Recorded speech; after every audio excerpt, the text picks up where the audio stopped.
अस्सलाम वालेकुम, आदाब, नमस्कार दोस्तों, कैसे हैं आप सब लोग। एक बहुत ही महत्वपूर्ण पॉइंट है जिसके बारे में हम सब लोग शायद नज़रअंदाज कर रहे हैं या फिर लोग नहीं भी जानते हैं। ये बात है इस देश के अंदर में रिप्रेजेंटेशन की, प्रतिनिधित्व की।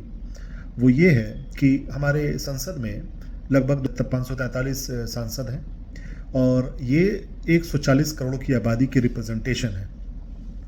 हम अपने राज्य की बात करते हैं चूँकि राज्य में इलेक्शन होने वाला है और बिहार एक सबसे पिछड़े राज्यों में से एक है।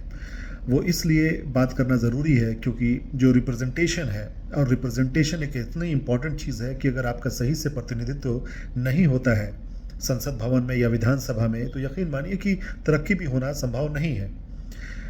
बात करते हैं बिहार की जनसंख्या की, जो कि लगभग पौने 14 करोड़ या 14 करोड़ मान के चलते हैं मोटा मोटी समझने के लिए। 14 करोड़ की आबादी पर कितने सांसद हैं? 40 सांसद हैं। यानी कि एवरेज अगर हम निकालते हैं तो एक सांसद लगभग 3 मिलियन यानी कि 30-35 लाख की आबादी को वो प्रतिनिधि उसके बनकर संसद भवन में बैठते हैं। वहीं पर एक देश के सबसे विकसित राज्यों में से एक राज्य की हम बात करें जिसकी आबादी मात्र 3.5 करोड़ है, वो राज्य है केरल। और उस केरल में कितने सांसद हैं? लगभग 20 सांसद हैं। लगभग एक सांसद 1.25 लाख से 1.25 लाख की जनसंख्या का रिप्रेजेंटेशन करते हैं, प्रतिनिधित्व करते हैं। इतना बड़ा फ़र्क होने के बाद भी इस पर क्यों नहीं आज तक बात हुई, इस मुद्दे को क्यों नहीं सामने लेकर आया गया, ये बड़ी सोचने वाली बात है। आपको लगता होगा ये कोई बहुत बड़ा मुद्दा नहीं है, लेकिन यकीन मानिए जब सांसद के नंबर्स बढ़ेंगे, और ये तभी होगा जब परिसीमन होगा। परिसीमन हर जनसंख्या की जनगणना के बाद से होती है, लेकिन ये सबसे बड़ी घटिया सरकार की जो घटिया नीति रही है वो ये है कि ये जनसंख्या जनगणना करा ही नहीं रही है। 2021 में हो जाना चाहिए, हर 10 साल पर होता है, लेकिन इन्होंने इसे ज़रूरी नहीं समझा।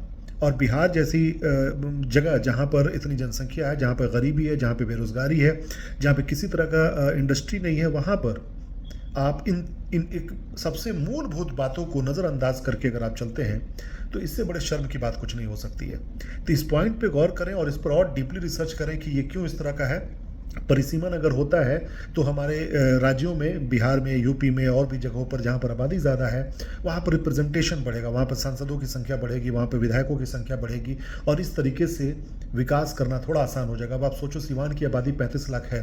35 लाख की आबादी में एक सांसद क्या करेगा? एक सांसद उस 35 लाख की आबादी में आधी आबादी तो कमज़ोर, गरीब और बेरोज़गार है। वो अपने 5 करोड़ का जो विकास के काम में इस्तेमाल होना चाहिए वो किस प्रकार से करेगा? तो ये एक जेन्युइन सवाल है जिस पर आप सब लोगों को चर्चा करने की आवश्यकता है। उम्मीद करते हैं ये बात समझ में आई होगी। इस पर चर्चा होनी चाहिए। बहुत शुक्रिया। जय हिंद।